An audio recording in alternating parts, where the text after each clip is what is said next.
الله أكبر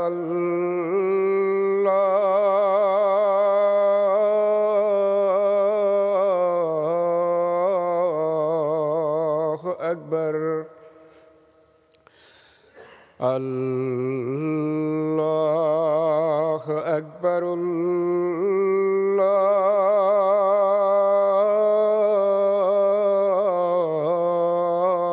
الله أكبر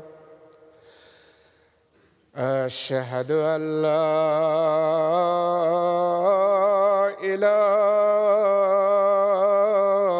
إله إلا الله أشهد أن لا إله إلا الله أشهد أن محمدًا رسول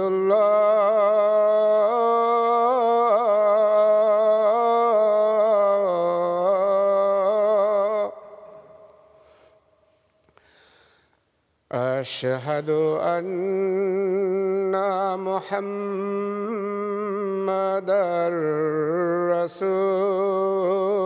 رسول الله حي على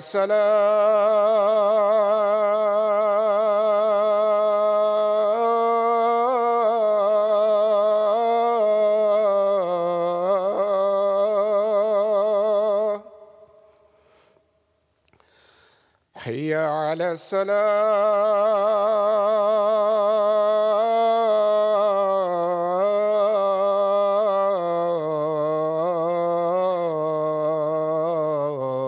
الصلاة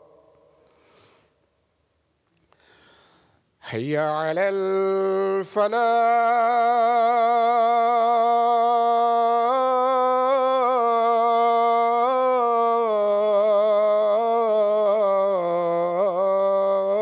الفلاح حي على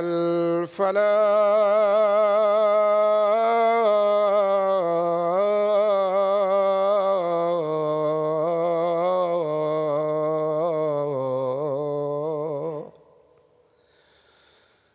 الله أكبر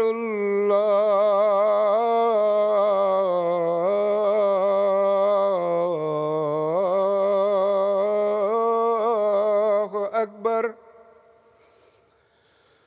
لا إله إلا الله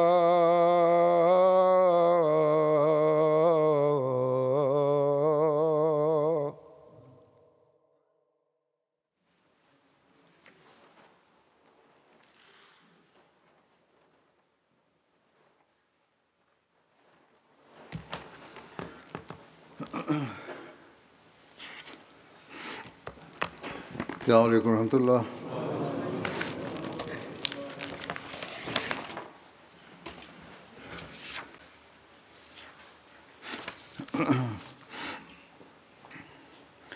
أشهد أن لا إله إلا الله وحده لا شريك له وأشهد أن محمدًا عبده ورسوله أما بعد فأعوذ بالله من الشيطان الرجيم بسم الله الرحمن الرحيم الحمد لله رب العالمين الرحمن الرحيم مالك يوم الدين إياك نعبد وإياك نستعين اهدنا الصراط المستقيم صراط الذين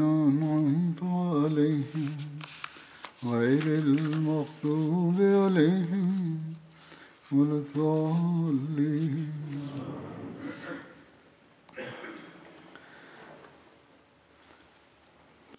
হুদায়বিয়ার সন্ধির স্মৃতিচারণের আরো বিস্তারিত দিক তুলে ধরব। সিরাত খাতামান নবীন হযরত মির্জা বশির আহমদ সাহেব ঘটনা উল্লেখ করে লিখেছেন যে চুক্তিতে অনেক সময় ত্রুটি বিচ্যুতি বা খুঁত বা দুর্বলতা থেকে যায়, যা পরবর্তীতে অনেক গুরুত্বপূর্ণ ফলাফল বয়ে আনে। হুদায়বিয়ার সন্ধিতেও এমন দুর্বলতা থেকে যায়। এই সন্ধিতে পুরুষদের ফেরত পাঠানোর ব্যাপারে স্পষ্ট উল্লেখ ছিল, কিন্তু এমন নারীদের কোনো উল্লেখ ছিল না। মক্কাবাসীদের মধ্য থেকে যারা ইসলাম গ্রহণ করে মুসলমানদের সাথে এসে যোগ দেওয়ার কথা, কিন্তু অচিরেই এমন অবস্থা সামনে আসতে থাকে যাতে কাফেরদের সামনে এই খুঁত বা দুর্বলতা স্পষ্টভাবে ধরা দেয়। স্বল্প সময় অতিবাহিত হতেই মক্কার কিছু মুসলমান নারী কাফেরদের হাত থেকে নিষ্কৃতি পেয়ে মদিনায় এসে যোগ দেয়। তাদের মাঝে সর্বপ্রথম মক্কার প্রয়াত মুশরিক নেতা উকবা বিন আবি মুআইদের কন্যা উম্মে কুলসুম ছিল, যে মায়ের দিক থেকে হযরত ওসমান বিন আফফানের বোনও ছিল। উম্মে কুলসুম পরম সাহসিকতা প্রদর্শন করে পায়ে হেঁটে মদিনা পৌঁছেন। পুরো সফর পদব্রজে অতিক্রম করেন। মহানবীর সকাশে এসে ইসলাম গ্রহণের কথা বলেন, কিন্তু তার দুজন নিকটাত্মীয় তার পিছনে তাকে পাকড়াও করার জন্য বের হয় এবং তাকে ফেরত দেওয়ার দাবি তুলে। তাদের দাবি ছিল, চুক্তিতে যদিও পুরুষ শব্দই ব্যবহার হয়েছে, কিন্তু সত্যিকার অর্থে একটি সার্বজনীন চুক্তি ছিল। নরনারী উভয়ের ক্ষেত্রে এটি সমানভাবে প্রযোজ্য। কিন্তু উম্মে কুলসুম চুক্তির বাহ্যিক শব্দ ছাড়াও নারীদের জন্য বিশেষ ব্যতিক্রম যা হতে পারে তার দাবি ছিল, অর্থাৎ নারী সমাজের একটা দুর্বল শ্রেণী হয়ে থাকে, এমনিতে পুরুষের বিপরীতে অধীনস্থ হয়ে থাকে তারা। তাই এক নারীকে ফেরত পাঠানো আধ্যাত্মিক মৃত্যুর মুখে ঠেলে দেয়া এবং ইসলাম থেকে বঞ্চিত করার নামান্তর। নারীকে এই চুক্তি থেকে ব্যতিক্রম মনে করা শুধু চুক্তির নিরিখেই নয়, বরং যৌক্তিকভাবেও এটি যুক্তিযুক্ত এবং জরুরি এবং ন্যায়সম্মত ছিল। তাই সহজাতভাবে ইনসাফের দৃষ্টিকোণ থেকে মহানবী সাল্লাল্লাহু আলাইহি ওয়াসাল্লাম উম্মে কুলসুমের পক্ষে রায় প্রদান করেন এবং তার আত্মীয় স্বজনকে ফেরত পাঠান। আল্লাহ তাআলাও হুজুর সাল্লাল্লাহু আলাইহি ওয়াসাল্লামের এই সিদ্ধান্ত সমর্থন করেন। সেই দিনগুলোতে কোরআনের এই আয়াত অবতীর্ণ হয় যে, যখন কোনো নারী মুসলমান হওয়ার দাবি নিয়ে মদিনায় আসে, তোমরা ভালোভাবে তাকে পরীক্ষা করে নাও। যদি সে পুণ্যবতী এবং নিষ্ঠাবতী হয়, তাহলে এমন নারীকে কাফেরদের কাছে কোনো মূল্যে ফেরত পাঠাবে না। কিন্তু সেই নারী যদি বিবাহিত হয়ে থাকে, তাহলে তার মুশরিক স্বামীকে তার মোহরানা আদায় করে দাও। এরপর যখনই মক্কা থেকে কোনো নারী মদিনায় পৌঁছত, তাকে ভালোভাবে পরীক্ষা করা হতো, তার নিষ্ঠা এবং আন্তরিকতা ভালোভাবে যাচাই করা হতো। যাদের ভেতর সদিচ্ছা দেখা যেত এবং নিষ্ঠাবতী প্রমাণিত হতো, আর তাদের হিজরতের পেছনে জাগতিক কোনো স্বার্থ থাকতো না, তাদেরকে মদিনায় রেখে দেয়া হতো। আর বিবাহিতা হলে তাদের হক মেহের বা মোহরানা তাদের স্বামীদের প্রদান করা হতো। এরপর বিয়ে করার বিষয়ে তারা স্বাধীন হতো।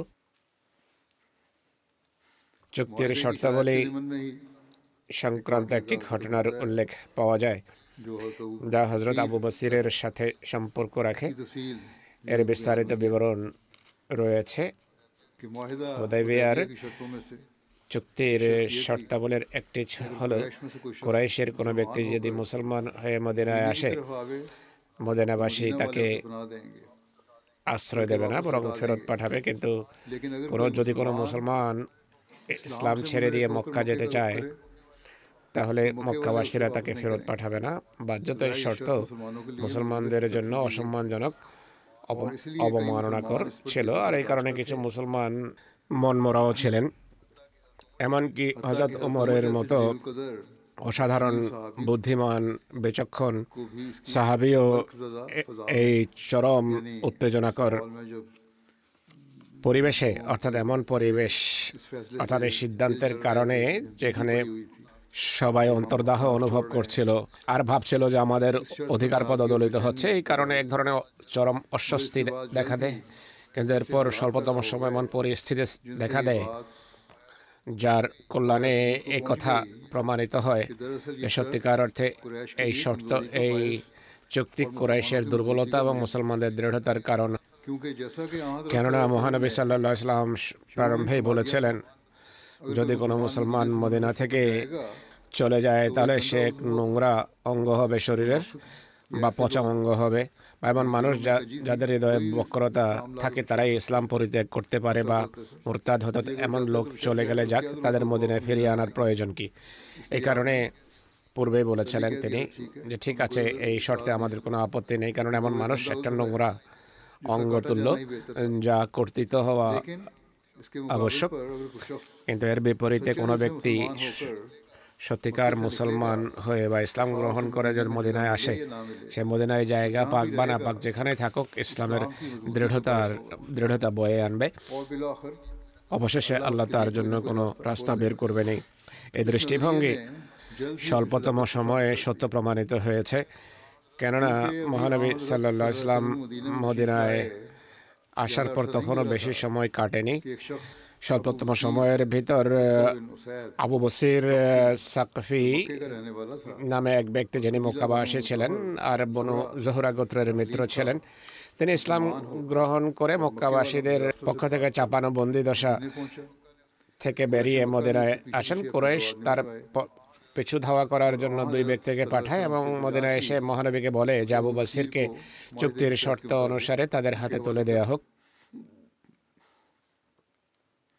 হুজুর সাল্লাল্লাহু আলাইহি ওয়াসাল্লাম আবু বসিরকে ডেকে ফিরে যাওয়ার নির্দেশ দেন। আবু বসির চেঁচামেচি আরম্ভ করেন, হইচই আরম্ভ করে দেন যে আমি মুসলমান আর এরা মক্কাতে আমাকে কষ্ট দেবে আর ইসলাম থেকে বিচ্যুত করার জন্য বা ইসলাম ছেড়ে দেওয়ার জন্য আমার উপর জোর জবরদস্তি করবে। মহানবী বলেন, আমরা চুক্তির কারণে বাধ্য, তোমাকে আমরা মদিনায় রাখতে পারি না।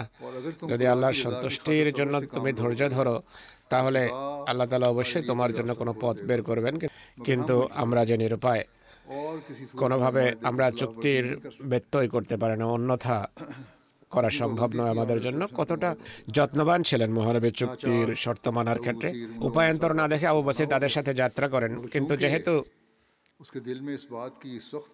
তিনি একান্ত ভীতত্রস্ত ছিলেন যে মক্কায় যাওয়ার পর তার উপর বিভিন্ন প্রকার অত্যাচার করা হবে, ইসলামের মতো নেয়ামতকে গোপন করতে হবে, বরং হতে পারে অত্যাচার, নিষ্পেষণ, নির্যাতনের কারণে হয়তো এই নেয়ামত হারিয়েও বসতে হতে পারে। এই পার্টি যখন জিল হুলাইফা পৌঁছে, যা মদিনা থেকে কয়েক মাইল দূরে মক্কার রাস্তায় অবস্থিত, আবু বসির সুযোগ পেয়ে সাথীদের একজনকে, যে এই দলের নেতা ছিল, তাকে হত্যা করেন। দ্বিতীয় ব্যক্তিকেও লক্ষ্যে পরিণত করার দ্বার প্রান্তে ছিলেন, কিন্তু সে কোনোভাবে আত্মরক্ষা করে পালিয়ে মদিনায় পৌঁছে। তার পেছনে আবু বসিরও মদিনা পৌঁছে যান। সে যখন মদিনায় পৌঁছে, মহানবী সাল্লাল্লাহু আলাইহি ওয়াসাল্লাম তখন মসজিদেই ছিলেন। তার ভীতত্রস্ত অবস্থা দেখে মহানবী সাল্লাল্লাহু আলাইহি ওয়াসাল্লাম বলেন যে তাকে ভয়াবহ বা মারাত্মক ভয়ের মুখে ঠেলে দেওয়া হয়েছে হয়তো। একই সাথে সে ব্যক্তি নিজেও কম্পিত কণ্ঠে, কম্পিত বদনে বলে যে আমার সাথীকে হত্যা করা হয়েছে, আমিও যেন মৃত্যুর মুখেই রয়েছি। মহানবী তার কাছে পুরো ঘটনা শোনেন এবং আশ্বস্ত করেন। ততক্ষণে হযরত আবু বসিরও হাতে তরবারি নিয়ে সেখানে উপস্থিত হন। এসেই মহানবীকে বলেন, হে আল্লাহ রাসূল সাল্লাল্লাহু আলাইহি সাল্লাম, আপনি আমাকে কুরাইশদের হাতে তুলে দিয়েছিলেন, আপনার দায়িত্বের সেখানেই অবসান। কিন্তু খোদা তাআলা আমাকে অত্যাচারী জাতির হাত থেকে রক্ষা করেছেন। আমার জন্য আপনার উপর এখন আর কোনো দায় দায়িত্ব বর্তাবে না। তিনি অবলীলায় উদাত্ত কণ্ঠে বলেন যে ওয়াইলুল লিউম্মিহি মুসিরু হারবিন লাউ কানা লাহু আহাদ। এর অনুবাদ হলো এর সর্বনাশ হোক। আরবিতে এই ধরনের পরিভাষা ব্যবহার হয় তিরস্কার করার জন্য বা বিস্ময় বা রাগ এবং উষ্মা প্রকাশের জন্য এই শব্দ ব্যবহার হয়। মহানবী বলে এ তো যুদ্ধাগ্নিতে ঘৃত ঢালছে, সে যুদ্ধের ইন্ধন সরবরাহ করছে, একে কেউ বোঝাক। আবু বসির এই কথা শুনে বুঝতে পেরেছেন যে মহানবী অবশ্যই তাকে চুক্তির কারণে ফিরে যাওয়ার নির্দেশ দেবেন। এই সংক্রান্ত বুখারীর শব্দ হলো ফালাম্মা সামিআ যালিকা আরাফা আন্নাহু ফায়ারুদ্দুহু ইলাইহিম। যখন আবু বসির মহানবী সাল্লাল্লাহু আলাইহি সাল্লামের এই বাক্য শুনলেন, তিনি নিশ্চিত হয়ে যান যে তাকে অবশ্যই মক্কাবাসীদের কাছে ফেরত পাঠানো হবে। তিনি নীরবে সেখান থেকে বেরিয়ে যান আর মক্কা যাননি, কারণ তিনি দেখছিলেন যে মক্কায় তার আধ্যাত্মিক এবং দৈহিক উভয় মৃত্যু অবধারিত। তিনি লোহিত সাগরের তীর ধরে সিফুল বাহার নামক স্থানে পৌঁছে যান। মক্কার অন্যান্য দুর্বল মুসলমানেরা যখন জানতে পারেন যে আবু বসির একটা পৃথক কেন্দ্র গড়ে তুলেছেন, তারাও ধীরে ধীরে মক্কা থেকে বেরিয়ে সিফুল বাহারে পৌঁছেন। তাদের মাঝে মক্কার নেতা সোহেল বিন আমরের পুত্র আবু জান্দালও ছিলেন। হুজুর সাল্লাল্লাহু আলাইহি ওয়াসাল্লাম তাকে হুদায়বিয়া থেকে ফেরত পাঠিয়েছিলেন, এর কথা গত খুতবায় উল্লেখ করা হয়েছে। এদের সংখ্যা ধীরে ধীরে 70-এর কাছাকাছি, কোনো কোনো রওয়ায়াত অনুসারে 300 পর্যন্ত পৌঁছে যায়। এভাবে যেন মদিনার পাশাপাশি একটা দ্বিতীয় ইসলামী রাষ্ট্র গঠিত হয়, যারা ধর্মের দৃষ্টিকোণ থেকে মহানবীর অধীনস্থ ছিল কিন্তু রাজনৈতিক দিক থেকে ছিল স্বাধীন। একদিকে হেজাজের সীমানায় একটি পৃথক এবং স্বাধীন রাজনৈতিক ব্যবস্থাপনার বিদ্যমানতা কুরাইশের জন্য হুমকির কারণ ছিল, অন্যদিকে সিফুল বাহরের হিজরতকারীরা মক্কার কুরাইশদের হাতে ছিল মারাত্মকভাবে ক্ষতবিক্ষত। তাই বেশি সময় কাটেনি এসব মুহাজির বাহর এবং মক্কার কুরাইশদের সাথে পারস্পরিক সম্পর্কের পরিস্থিতি পরিবেশ তাই রূপ ধারণ করে যা প্রথম দিকে মদিনার মুহাজিরদের সাথে কুরাইশের মাঝে ছিল। যেহেতু সিফুল বাহর সেই পথের খুবই নিকটবর্তী ছিল যা মদিনা থেকে সিরিয়া যেত, তাই কুরাইশ কাফেলার সাথে এসব মুহাজিরের প্রায় সংঘর্ষ হতো। এই যুদ্ধ খুবই স্বল্পতম সময় কুরাইশের জন্য ভয়াবহ রূপ পরিগ্রহ করে। কুরাইশ পূর্বের যুদ্ধের কারণে দুর্বল হয়ে গিয়েছিল, অপরদিকে সংখ্যায়ও পূর্বের তুলনায় তারা দুর্বল ছিল। অপরদিকে সিফুল বাহরে গঠিত নতুন ইসলামিক রাষ্ট্রে আবু বসির এবং আবু জান্দালের মতো জীবন বাজি রাখার চেতনায় উদ্বুদ্ধ অতীতের জুলুম এবং নির্যাতনের তিক্ত স্মৃতি সেই বৈদ্যুতিক শক্তিতে শক্তিমান ছিল, যা সকল শত্রুকে পরাজিত করার ক্ষমতা রাখত। এর ফলাফল যা দাঁড়িয়েছে তা হলো স্বল্পতম সময়ের ভেতর কুরাইশ নতজানু নীতি অনুসরণ করে আর আবু বসিরের সাথীদের আক্রমণে বিরক্ত হয়ে মহানবীর সকাশে এক দূতের মাধ্যমে এবং আত্মীয়তার দোহাই দিয়ে নিবেদন করে যে সিফুল বাহরের মুহাজিরদের মদিনায় ডেকে আপনার রাজনৈতিক ব্যবস্থাপনার অঙ্গীভূত করে নেন। একই সাথে মহানবী সাল্লাল্লাহু আলাইহি সাল্লামকে এ মর্মে সুলহ হুদায়বিয়ার শর্ত সানন্দে প্রত্যাহার করে নেয় যে মক্কার মুসলিমদের মদিনায় আশ্রয় দেওয়া হবে না। এই শর্ত তারা নিজেরাই প্রত্যাহার করে যে মুসলমান হয়ে যে মদিনায় আসবে তাকে ফেরত পাঠানো হবে, কিন্তু এখন তারা বলে যে না, এখন আর পাঠানোর প্রয়োজন নেই। মহানবী তাদের এই আবেদন গ্রহণ করেন আর আবু বসির ও আবু জান্দালকে পত্রযোগে সংবাদ পাঠান যে কুরাইশ যেহেতু সানন্দে সন্ধির শর্ত পরিবর্তন করেছে, তাই এখন তাদের মদিনায় চলে আসা উচিত, তোমরা মদিনায় এসে যাও। এই সংবাদ পাঠান মহানবীর এই দূত। যখন সিফুল বাহর পৌঁছেন তখন আবু বসির অসুস্থ হয়ে শয্যাশায়ী ছিলেন, তার অবস্থা খুবই নাজুক ছিল। আবু বসির মহানবী সাল্লাল্লাহু আলাইহি ইসলামের পবিত্র পত্র সাগ্রহে গভীর আগ্রহে নিজের হাতে নেন। স্বল্পক্ষণ পর সেই অবস্থায় তিনি ইহধাম ত্যাগ করেন, তিনি ইন্তেকাল করেন। এরপর আবু জান্দাল এবং তার সঙ্গীরা এই সাহসী এবং বীর আমিরকে সেফুল বাহারে দাফন করে আনন্দ ও দুঃখের মিশ্র অনুভূতি নিয়ে মহানবী সাল্লাল্লাহু আলাইহি ওয়াসাল্লামের নিকট পৌঁছালেন। দুঃখ এই জন্য ছিল যে তাদের সাহসী নেতা আবু বসির, যিনি সেই ঘটনার হিরো ছিলেন, মহানবীর পদচুম্বন করা থেকে বঞ্চিত থাকলেন। এবং আনন্দ এই জন্য যে তারা নিজেরা তাদের নেতার কাছে পৌঁছে গেলেন এবং কুরাইশদের রক্তক্ষয়ী আচরণ থেকে মুক্তি পেলেন। অমুসলিম ঐতিহাসিকরা তাদের অভ্যাস অনুসারে ইতিহাসকে বিকৃত করে ইসলামের বিরুদ্ধে আপত্তি করে। হুদাইবিয়ার প্রেক্ষাপটেও খ্রিস্টান ঐতিহাসিকদের বিভিন্ন আপত্তি রয়েছে। এই সম্পর্কে হযরত মির্জা বশির আহমদ সাহেব লিখেছেন যে খুব সম্ভব মহানবী সাল্লাল্লাহু আলাইহি সাল্লামের জীবনের এমন কোনো গুরুত্বপূর্ণ ঘটনা নেই যেটিকে খ্রিস্টান ঐতিহাসিকরা আপত্তি না করে ছেড়ে দিয়েছে বা যেতে দিয়েছে। হুদাইবিয়ার সন্ধির ঘটনাও একই রীতি এবং নীতির অধীনে আসতে দেখা যায়। কিছু প্রাসঙ্গিক এবং গুরুত্বহীন বিষয়কে উপেক্ষা করে খ্রিস্টান লেখকরা হুদাইবিয়া সম্পর্কে দুটো আপত্তি করেছে। প্রধানত মহানবী সাল্লাল্লাহু আলাইহি ওয়াসাল্লাম হুদাইবিয়ার সন্ধির শর্ত থেকে মহিলাদেরকে যে ব্যতিক্রম আখ্যা দিয়েছেন, এটি চুক্তির শর্ত অনুযায়ী বৈধ ছিল না, কেননা চুক্তির বাক্যগুলো ছিল সাধারণ বা সার্বজনীন, যাতে মহিলা পুরুষ সবাই অন্তর্ভুক্ত ছিল। দ্বিতীয়ত, আবু বসিরের ঘটনায় মহানবী সাল্লাল্লাহু আলাইহি সাল্লাম চুক্তির যে মূল স্পিরিট সেটিকে পদদলিত করেছেন, বরং আবু বসিরকে ইঙ্গিতে বলেন যে মক্কায় ফিরে যাওয়ার পরিবর্তে একটা পৃথক দল গঠন করে নিজের কাজ চালিয়ে যেতে পারে। এটি চুক্তির শর্ত লঙ্ঘন করার নামান্তর। এসব আপত্তির উত্তরে সর্বপ্রথম যা স্মরণ রাখা উচিত তা হলো এই চুক্তি মক্কার কুরাইশের সাথে হয়েছিল। আর মক্কার কুরাইশ সে জাতি যারা ইসলামের প্রারম্ভ থেকেই মহানবী সাল্লাল্লাহু আলাইহি ইসলামের বিরুদ্ধে যুদ্ধ করে আসছিল। যখন চুক্তি স্বাক্ষরিত হচ্ছিল, আমরা দেখি যে তাদের প্রতিনিধি ছোট ছোট বিষয়ে মহানবী সাল্লাল্লাহু আলাইহি সাল্লামকে বাধা দিচ্ছিল। কথায় কথায় আপত্তি ও খোঁটা দেয়া, খোঁচা দেয়া, বিদ্রুপ করায় অভ্যস্ত এরা।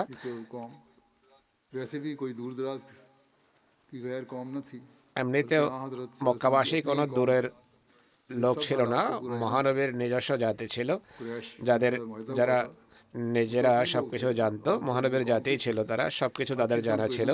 সবকিছু বিস্তারিত আলোচনা এবং বিশ্লেষণ করার পর তারা চুক্তি করেছিল। তাই এই কথা বলা যায় নরনারী উভয়ই এই চুক্তিভুক্ত ছিল। এটি আরবরা ভালো জানতো, কুরাইশ ভালো জানতো। যাই হোক, তিনি বলেন যে চুক্তির সব শর্ত আর এর পুরো প্রেক্ষাপট বা পটভূমি তাদের সামনেই ছিল। মক্কার কুরাইশ যারা চুক্তির এক পক্ষ ছিল, তারা মহানবীর এই কর্মের উপর কোনো আপত্তি করেনি আর চুক্তি বিরোধী বলে এটিকে মনে করেনি। তাই প্রশ্ন দাঁড়ায় যে 1300 বছর পর যারা দৃশ্যপটে এসেছে, অনেক কিছু যাদের দৃষ্টির অগোচরে, অর্থাৎ বিস্তারিত দিকগুলো যাদের দৃষ্টির অগোচরে, আর যারা এই সন্ধির পটভূমি সম্পর্কে পুরোপুরি অবহিত নয়, তারা কিভাবে আপত্তি করার অধিকার রাখতে পারে? সেসব মুশরিক তো আপত্তি করেনি, কিন্তু আজকের পাশ্চাত্যের ধর্মযাজকরা আপত্তি করে। তো এটি তো সাক্ষী স্বরূপ বাদী নীরবের মতো একটি বিষয়। যাদের সাথে পুরো ঘটনা ঘটেছে তারা সেটিকে সঠিক আখ্যা দিয়ে নীরবতা পালন করছে, কিন্তু 1300 বছর পরে যারা দৃশ্যপটে এসেছে তারা তুল কালাম কাণ্ড ঘটিয়ে রেখেছে। যদিও কোরআন, হাদিস এবং আরবের ইতিহাস সেসব আপত্তিতে পরিপূর্ণ, যা মক্কার কাফের এবং অন্যান্য কাফেররা মহানবী সাল্লাল্লাহু আলাইহি সাল্লাম এবং ইসলামের বিরুদ্ধে উত্থাপন করত, কিন্তু কোথাও মুসলমানদের বিরুদ্ধে সুলহ হুদাইবিয়ার সন্ধি লঙ্ঘনের অপবাদ আরোপ করা হয়নি। দীর্ঘকাল এমন কোনো আপত্তি করা হয়নি। আজকে এরা এটি জানতে পেরেছে। এছাড়াও এই বিষয়টি সুদৃঢ় সাক্ষ্যের ভিত্তিতে প্রমাণিত যে হুদাইবিয়ার সন্ধির পর মহানবী সাল্লাল্লাহু আলাইহি ওয়াসাল্লাম যখন রোমের বাদশার কাছে তবলিগি পত্র প্রেরণ করেন, আর সে সময় ঘটনাক্রমে মক্কার নেতা আবু সুফিয়ানও সিরিয়ায় ছিল। হেরাক্লিয়াস তাকে